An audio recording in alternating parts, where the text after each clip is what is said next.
Assalamualaikum warahmatullahi wabarakatuh. Waalaikumsalam warahmatullahi wabarakatuh.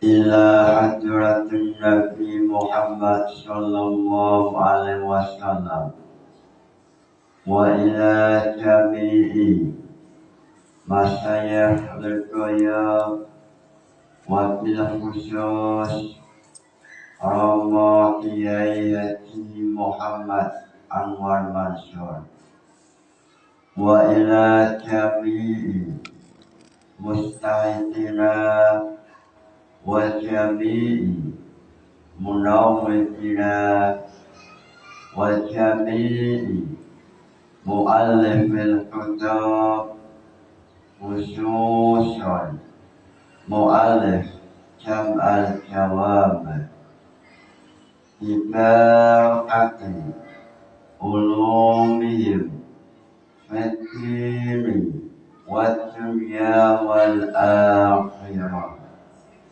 Lahumul Fatihah.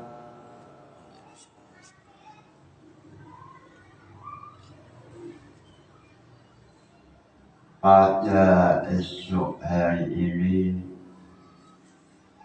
menjelaskan mengenai redaksi jam'ul jawabat, mengenai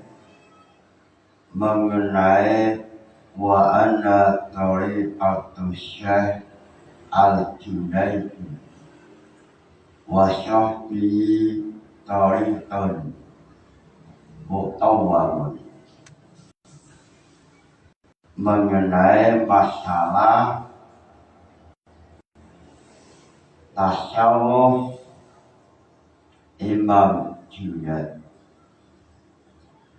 Sebelum memulai pembahasan jam'ul jawabat, tidak ada salahnya silakan mahasiswa yang mau bertanya, silakan mahasiswa yang mau bertanya.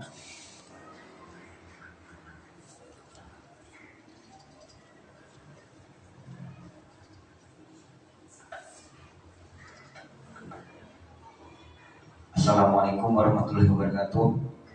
Perkenalkan, nama saya Muhammad Abdul Wafa Budri dari mahasiswa semester 5 Universitas Islam Trisakti Berdiri. Di sini saya menanyakan tentang, saya minta kejelasan tentang siapakah Siti Jenar itu dalam kitab yang muktabar. Dan saya pernah melihat film-film itu. Kenapa kok Siti Jenar itu dihukum mati? Apa penyebabnya? Mungkin itu. Sekian, wassalamualaikum warahmatullahi wabarakatuh.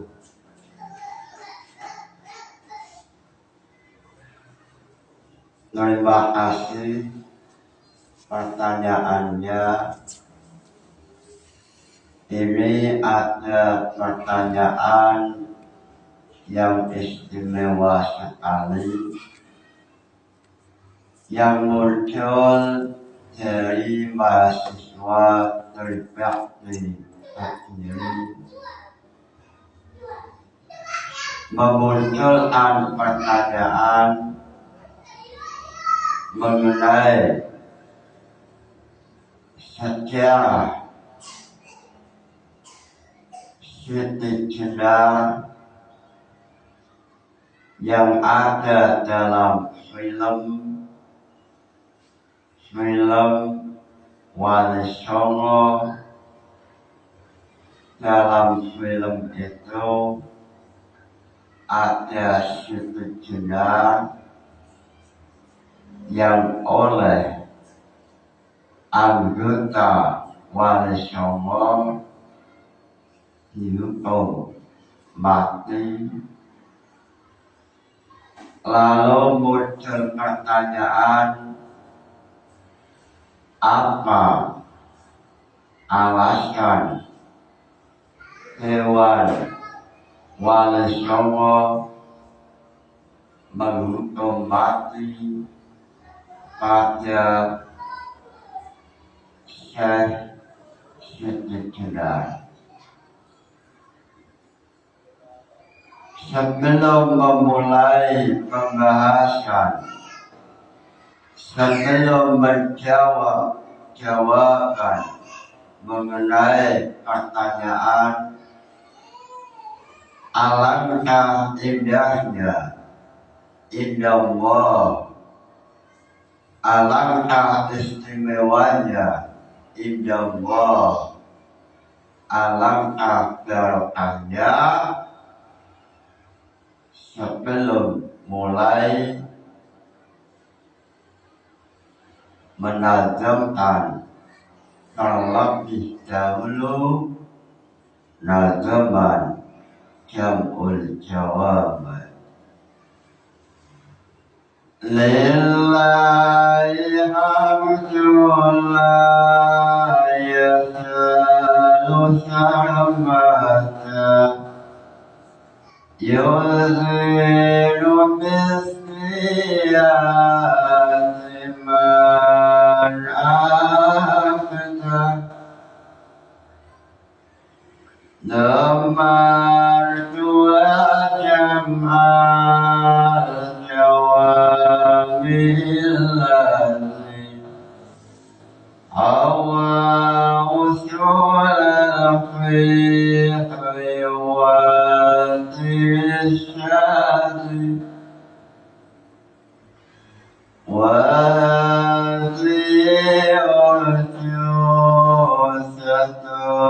محررة أبياتها مثل النجوم مسيرة أبياتها مثل النجوم مسيرة. Nazam Jam'ul Jawab yang ditulis oleh Imam Jalaluddin As-Suyuti muncul seperti mislan nujumi, seperti lintang yang memantulkan cahaya, yang dengan cahaya itu Jam'ul Jawab yang sebelumnya pemahamannya kurang jelas, maka dengan sebab munculnya nazaman Jam'ul Jawab pemahamannya semakin jelas. Mislan nujumi musyirah, mislan nujumi hale kaya lintang yusyaru atanatu fi muqaddimah wa kana sakatun muhkamah. Loncat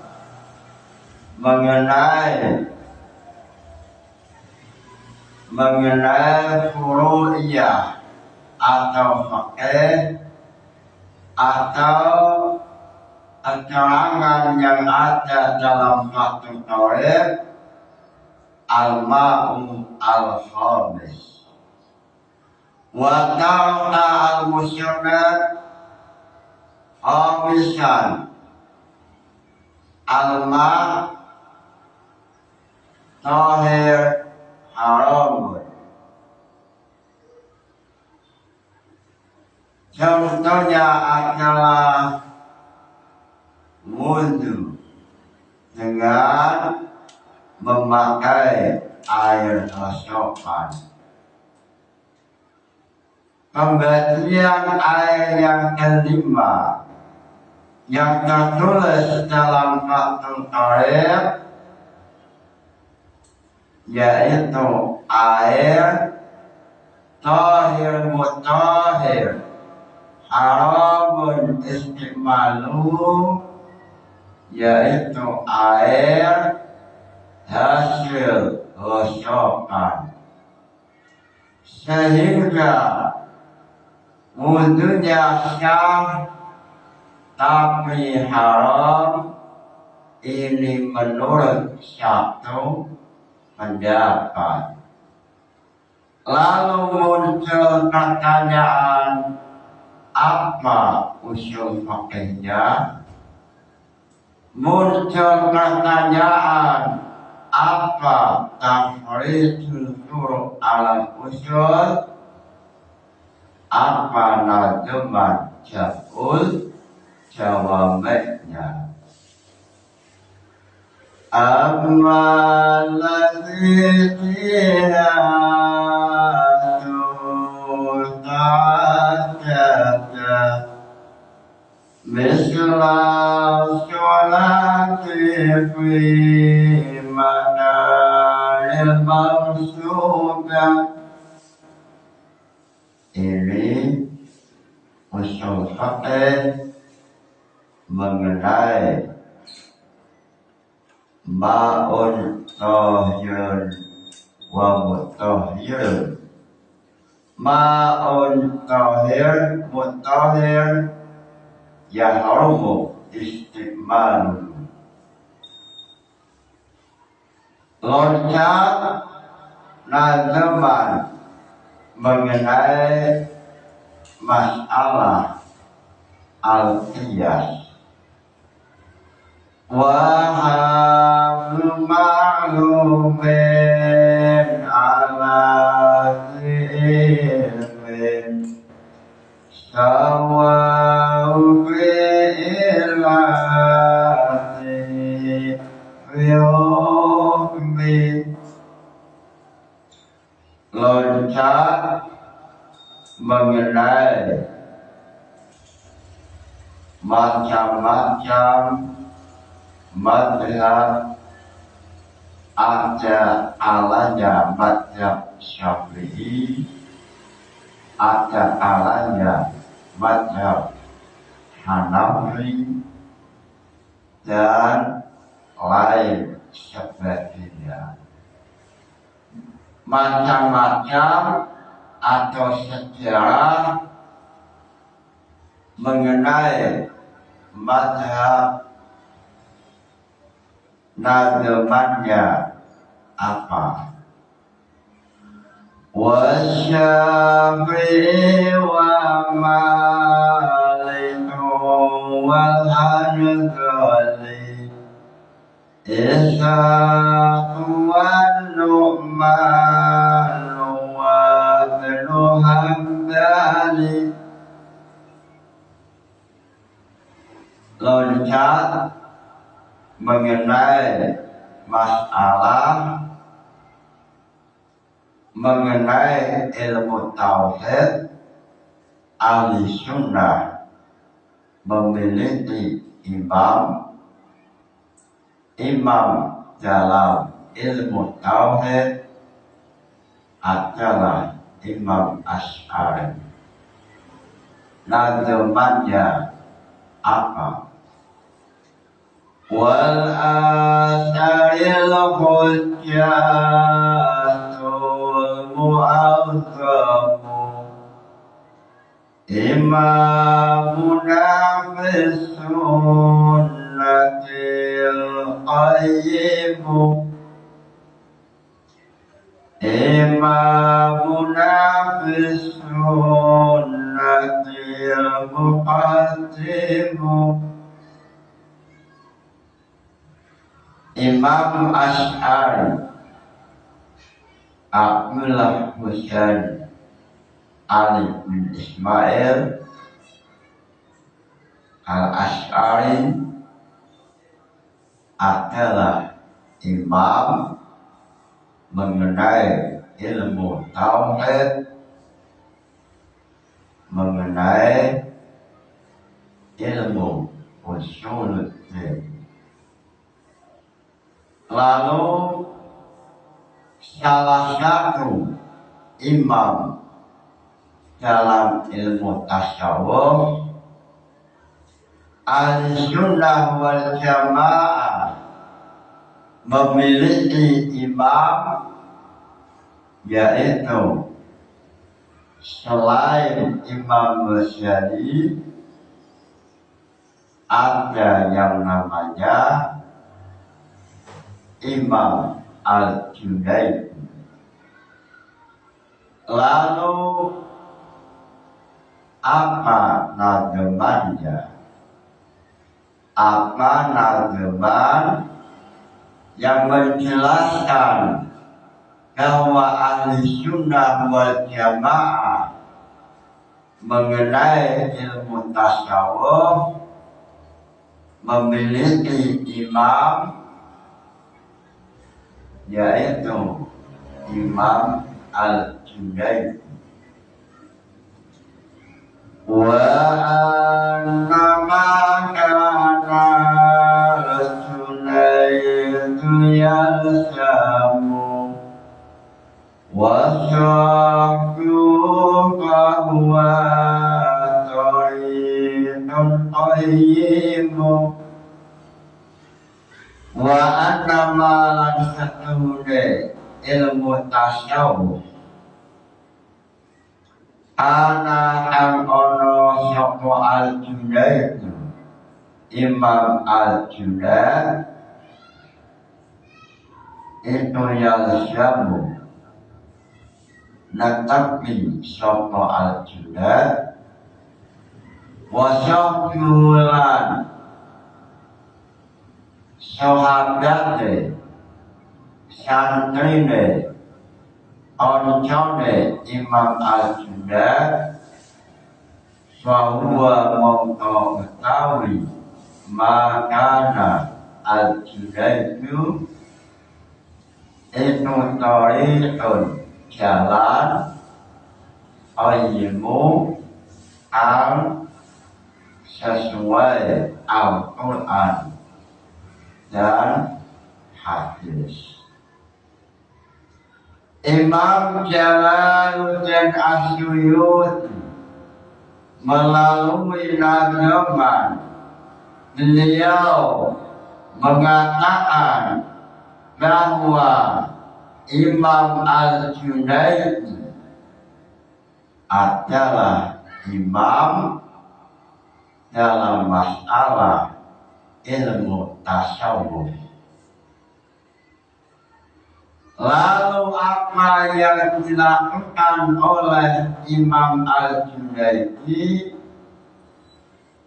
adalah tasawuf yang sesuai dengan amaliyah, yang sesuai dengan perbuatan, yang memiliki dalil Al-Quran dan Sunnah, sehingga Imam Al-Junaidi menjadi imamuna fi tasawuf.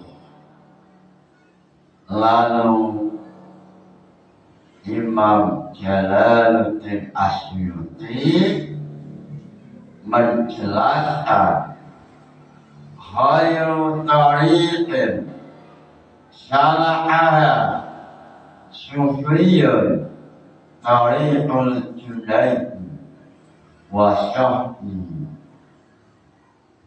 Imam Jalaluddin As-Suyuti menjelaskan bahwa Imam Al-Junaidi adalah pemimpin dalam ilmu tasawuf. Imam Al-Junaidi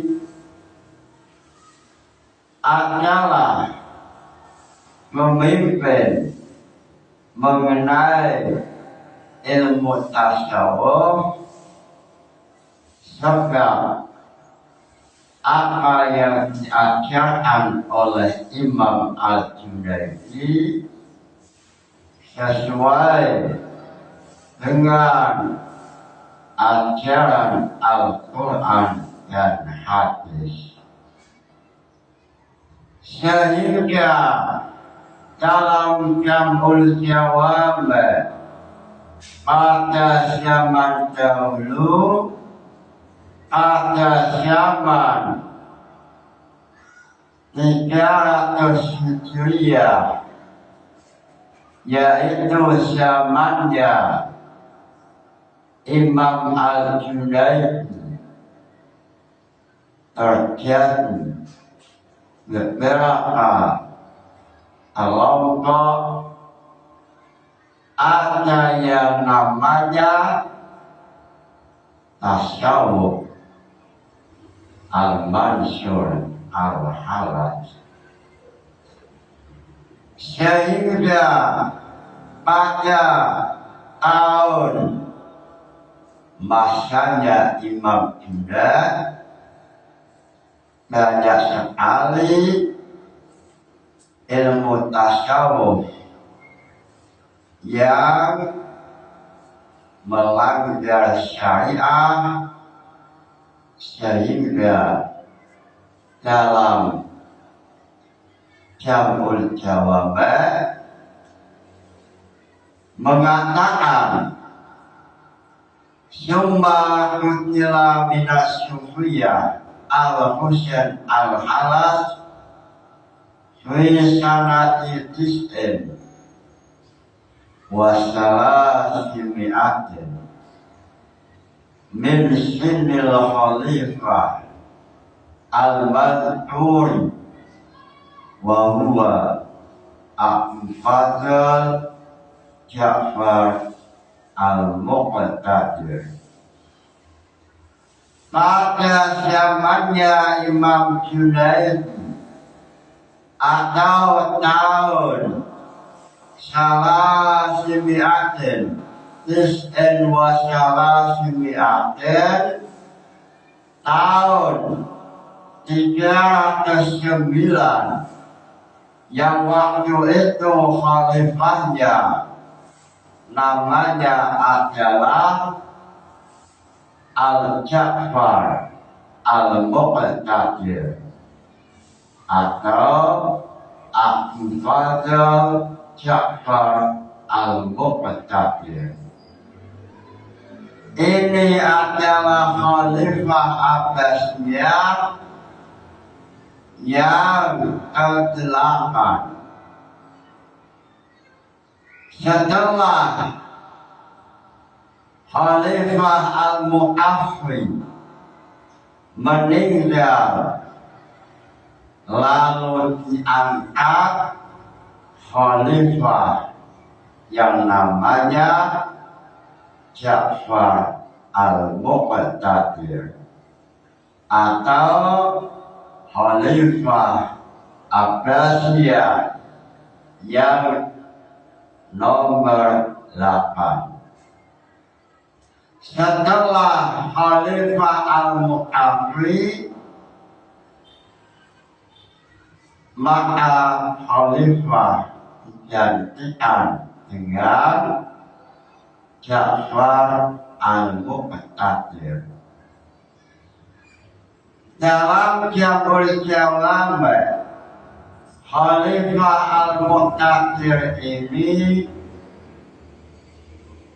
pada tahun khilafahnya, kekuasaannya pada tahun 309 Hijriah atau tis'atun wa salasimi'atin atau 309 Hijriah.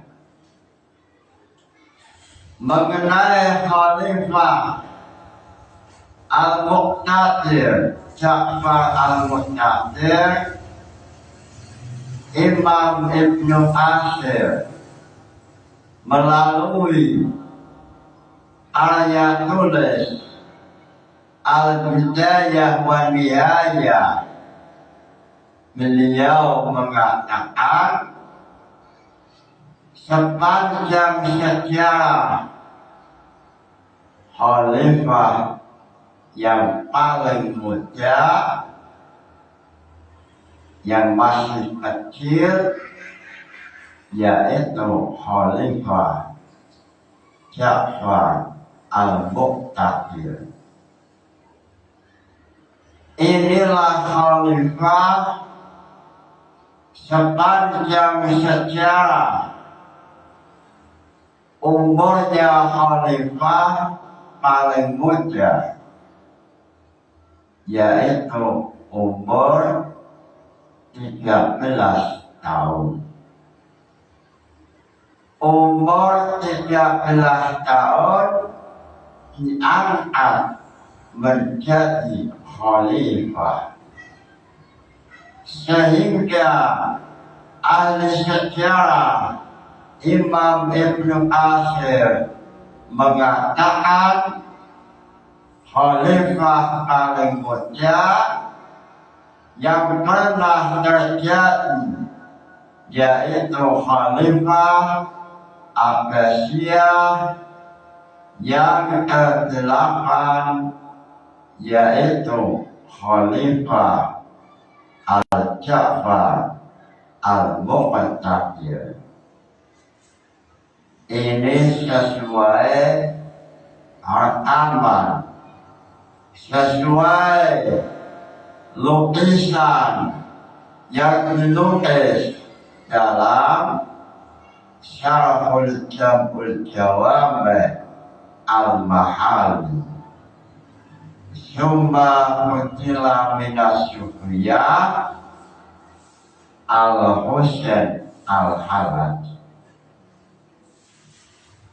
Pada tahun itu, pada waktu khilafah Ja'far al-Mu'tadir, atau pada tahun 39, banyak sekali aliran-aliran tasawuf,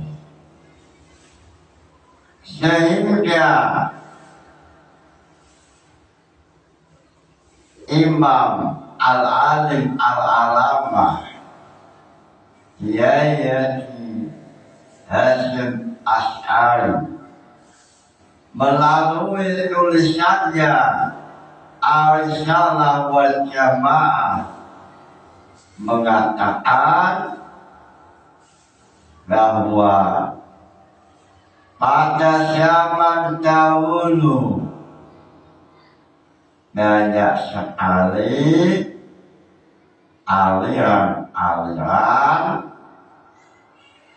yang tidak sesuai dengan syariat. Banyak sekali aliran-aliran tasawuf yang tidak sesuai dengan syariat, sehingga dalam Risalah wal Jamaah Kiai Hasyim Asy'ari berwasiat mengenai tasawuf yang boleh untuk diikuti adalah tasawufnya Imam Al-Ghazali. Tasawuf Imam Al-Ghazali yang amaliyahnya ada dalam tulisan Ihya Ulumuddin yang meninggal 505 Hijriah. Ini tasawufnya sesuai dengan syariah. Dan sama dengan tasawuf Imam Ghazali, yaitu tasawuf Imam Al-Junaidi. Sehingga dalam Syarhul Jawami mengenai definisi tasawuf, walaupun banyak ulama yang menampilkan aneka bahasa tasawuf, tetapi yang dipilih adalah definisi yang dimunculkan oleh Imam Al-Ghazali, sehingga dalam Syarhul Jawami tasawuf adalah tajridul qalbi wa ihtiqai ma siwahu, amma qala Al-Ghazali. Walaupun banyak definisi, tetapi Imam As-Subki dalam Syarhul Jawami memilih pendapat Imam Al-Ghazali. Tasawuf tajridul qalbi wa ihtiqai ma siwahu. Lalu dalam alam musyawarah mengenai ajaran yang sesat atau mengenai sifat cinta dalam alam musyawarah oleh Al-Alim Al-Alamah Ghazali, beliau menjelaskan mengenai tasawuf sejenak, yang mana tasawuf sejenak ini seperti tasawufnya Al-Mansur Al-Hallaj. Al-Mansur Al-Hallaj, Husain Al-Mansur Al-Hallaj, oleh Al-Fuqaha, oleh ahli fikih diutomati sebab mengenai masalah agama. Ulama-ulama fikih sesuai dengan maqasid syariah, yaitu menjaga agama, al-hifdzu ad-din. Ulama fikih musyawarah yang waktu itu mungkinnya adalah Ibnu Dawud. Ibnu Dawud ini adalah putranya Imam Dawud Al-Zahiri. Lalu mufti mengeluarkan fatwa bahwa sesuai dengan aturan syariah, maka yang namanya Al-Husain Al-Mansur Al-Hallaj dianggap ajarannya keluar dari syariah, sehingga hukuman yang layak untuk Al-Mansur Al-Hallaj yaitu hukuman mati summa qutila minas sufriyah al-husain al-halaj.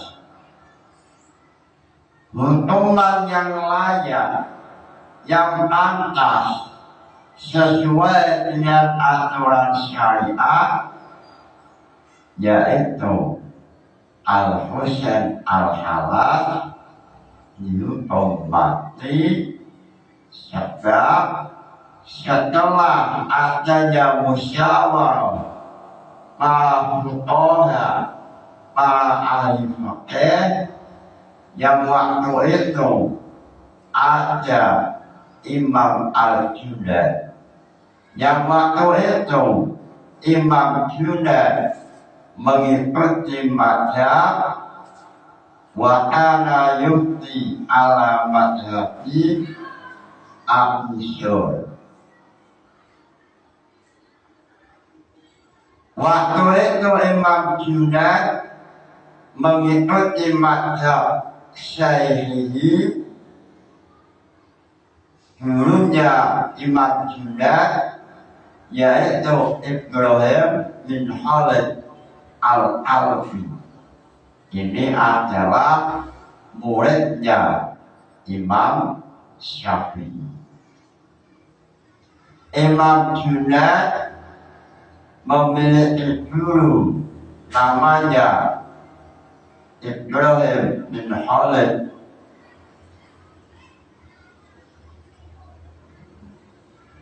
al-Misaur al-Alfi. Ini adalah muridnya Imam Syafi'i.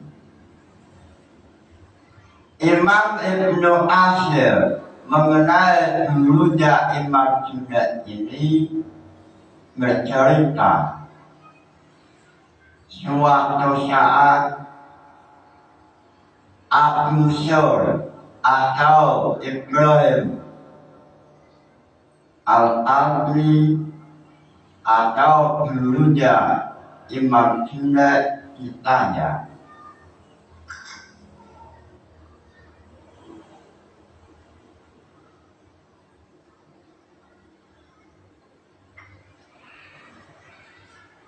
wahai Ibrahim bin Khalid al-Alfi,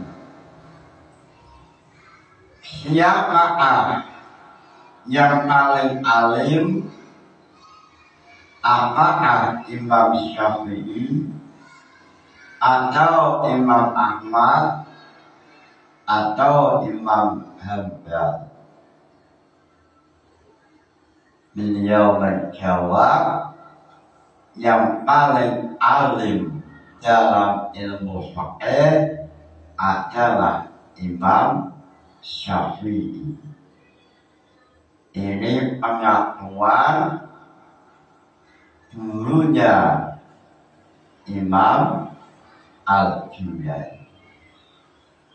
Pada waktu itu, pada zamannya Imam Al-Junaid, banyak sekali kelompok-kelompok sufi yang melanggar syariat. Sehingga dalam Jabul Jawabat waktu itu Ja'far al-Muqtadir atau khalifah pada zaman itu menangkap, menghukum kelompok-kelompok sufi yang melanggar syariat. Sehingga Imam Ghazali dalam Ihya Ulumuddin dalam bab Al-Ghurur, manusia yang tertipu, salah satunya adalah kelompok-kelompok sufi yang melanggar syariat.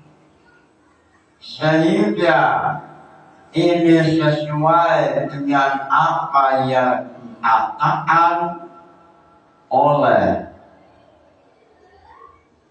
Yahya bin Hasan Asy'ari dalam al-salah al-sunnah wal jamaah bahwa pada zaman dahulu banyak aliran-aliran tasawuf yang melanggar syariat.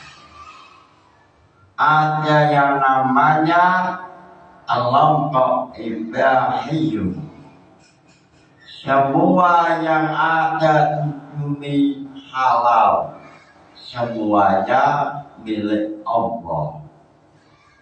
Kelompok ini oleh Imam Syafi'i atau oleh Kiai Hasyim Asy'ari dianggap kelompok sufi yang melanggar syariat. Lalu ada lagi kelompok manunggal Allah Gusti atau hulul wal ittihad yang salah satu makmumnya adalah Siti Jenar. Atau dalam ahlal musyambarah mengenai hukuman yang diberikan oleh Dewan Wali Songo mengenai kesalahan Siti Jenar dalam kitab Ahlal Musyambarah menceritakan dengan jelas. Wa amma Sayyid Abdul Jalil, Sayyid Abdul Jalil ini termasuk santrinya Sunan Ampel. Lalu Sayyid Abdul Jalil atau yang terkenal dengan Siti Jenar, innahu ista'zana, innahu satune Abdul Jalil itu ista'zana amri izin sapa Abdul Jalil utawa Siti Jenar As-Sayyidah Ahmad Sunan Ampel fil insyirafi dalam metu an Ampel saking Ampel fa'adzana moko awal izin sapa Sunan Ampel lalu mare Siti Jenar. Pada zaman dahulu pondok pesantren yang besar, yaitu pondok pesantren yang waktu itu pengasuhnya adalah Sunan Ampel. Lalu para santri mulai menimba ilmu. Salah satu santrinya adalah Abdul Jalil atau yang terkenal dengan nama Siti Jenar. Faharatya mengkamatu sapa Abdul Jalil min inti sa'em sandinge Sunan Ampel wasyara lan lumaku sapa Abdul Jalil utawa Siti Jenar hatta wasyola sehingga tumata sapa Siti Jenar ila qaryatin mari desa yudalu kang den ucapaken la mari qaryatin apa Siti Jenar desa Siti Jenar. Fakta secara mongko usilah munaka ing dalam mengkono panggonan Siti Jenar wa tahalla mustahilan bizikr. Setelah Abdul Jalil atau Siti Jenar meninggalkan pondok pesantren Sunan Ampel, beliau menuju desa Siti Jenar.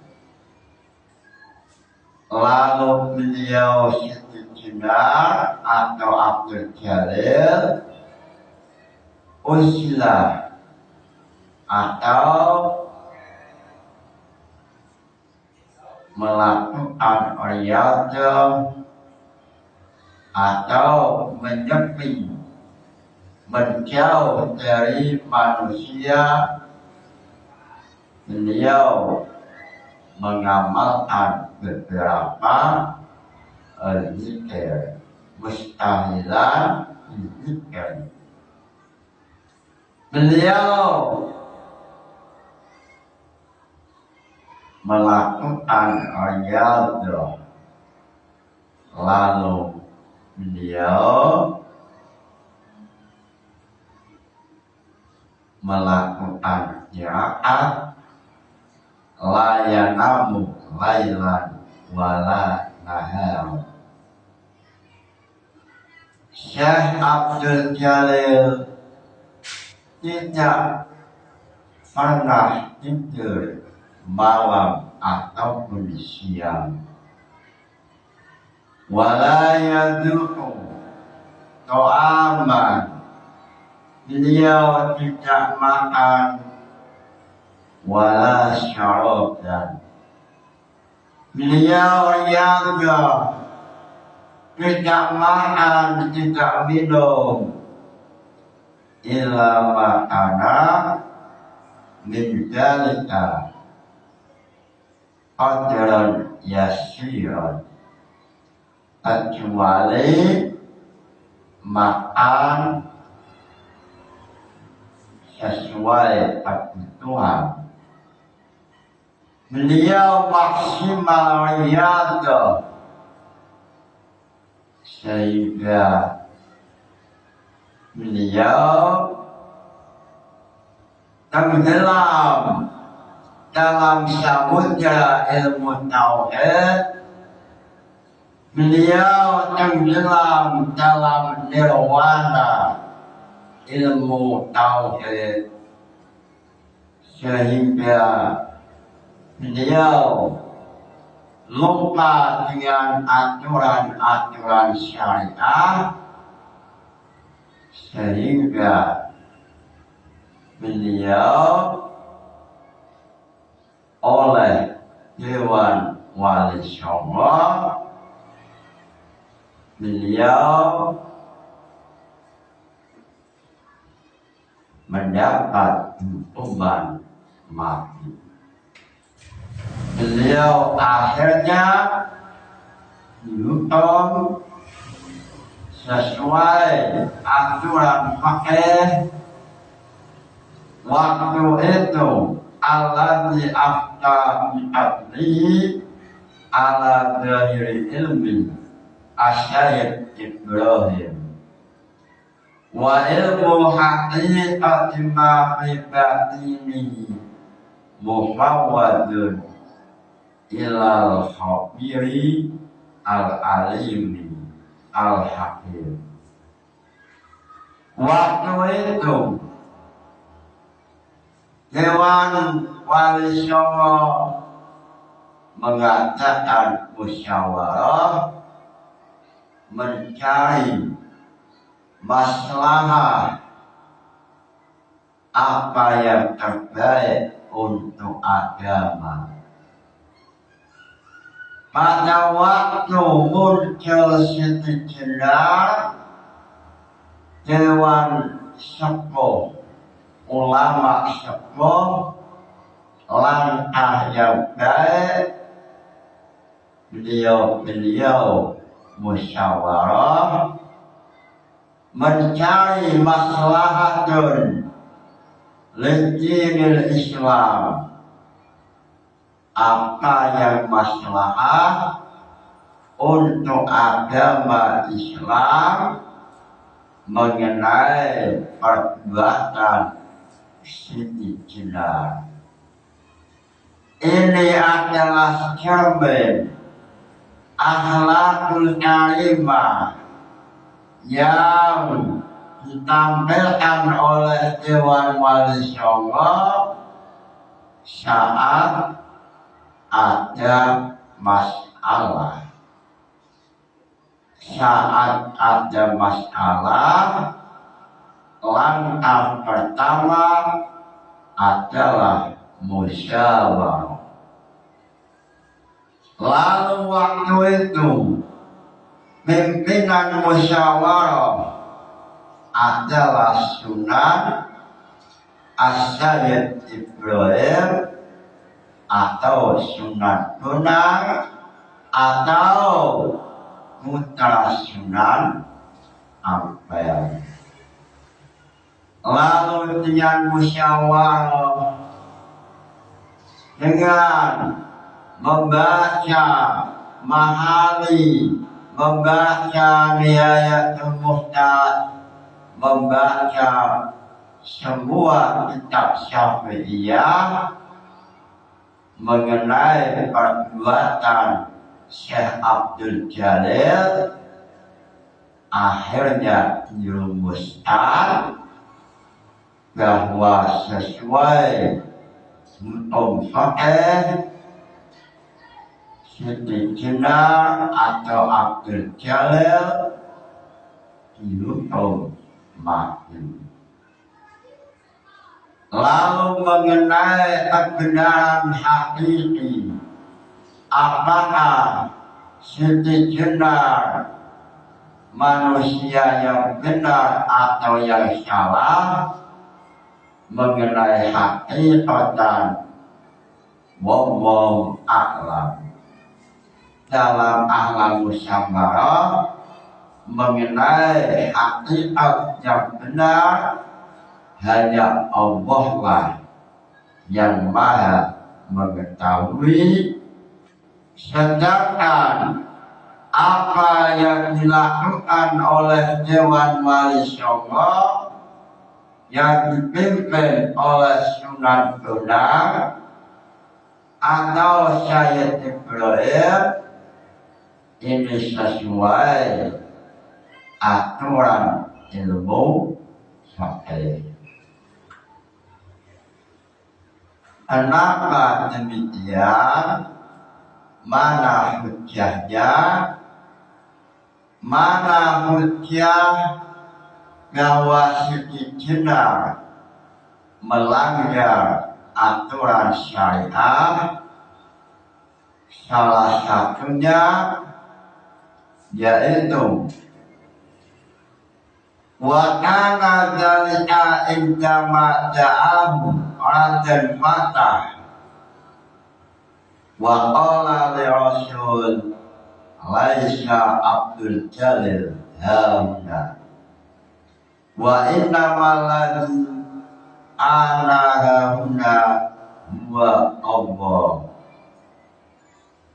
Salah satu rekaman yang disimpan oleh Dewan Wali Songo sebagai bayinah atau sebagai saksi, sebagai alat bukti, rekamannya disimpan oleh Dewan Wali Songo, yaitu pada saat Raja Fatah memanggil Abdul Jalil, lalu apa jawaban Abdul Jalil? Apa jawaban Syekh Siti Jenar? Jawabannya adalah laisa Abdul Jalil hahuna. Wa innama alladhi ana hahuna huwa Allah. Jawaban Siti Jenar saat dipanggil oleh Raden Fata melalui utusan Raden Fata, Siti Jenar mengatakan tidak ada Abdul Jalil, yang ada adalah Allah. Ini jelas sesuai aturan agama. Manusia ini membahayakan masyarakat, sehingga sesuai dengan musyawarah luar biasa yang dipimpin oleh Sunan Bonang, akhirnya Siti Jenar dihukum mati sebab mengenai ilmu yang membahayakan, sehingga dalam Ihya Ulumuddin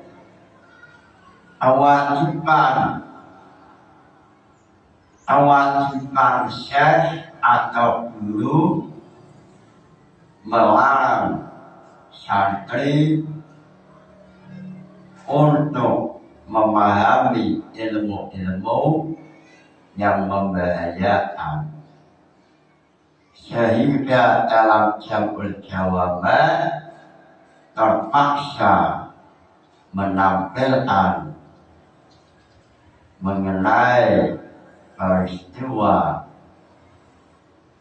Al-Husain Al-Halas. Waktu itu Al-Husain Al-Halas melakukan perbuatan yang hampir sama dengan Siti Jenar atau Syekh Abdul Jalil, sehingga dalam kitab Ahlal Musyawarah mengenai pembahasan Syekh Abdul Jalil atau Siti Jenar, beliau Al-Alim Al-Alamah dapat menyamakan Siti Jenar dengan Al-Husain Al-Halas. Peristiwa yang dialami, yang terjadi pada Al-Husain Al-Halas ini terjadi tahun Tis'atun wa Salasimi'atin, yaitu 309 Hijriyah. Waktu itu khalifahnya adalah Ja'far Al-Muqtadir atau Khalifah Abbasiyah yang nomor 8, lalu nomor 7 adalah Khalifah Al-Mu'tafiq. Ini adalah Khilafah Abbasiyah sesuai urutan dalam Hidayah wa Nihayah. Mudah-mudahan ngaji ini membawa barokah, manfaat. Nawaitu ta'allumal ilmi linaili ridallah. Al-Fatihah. Wassalamualaikum warahmatullahi wabarakatuh.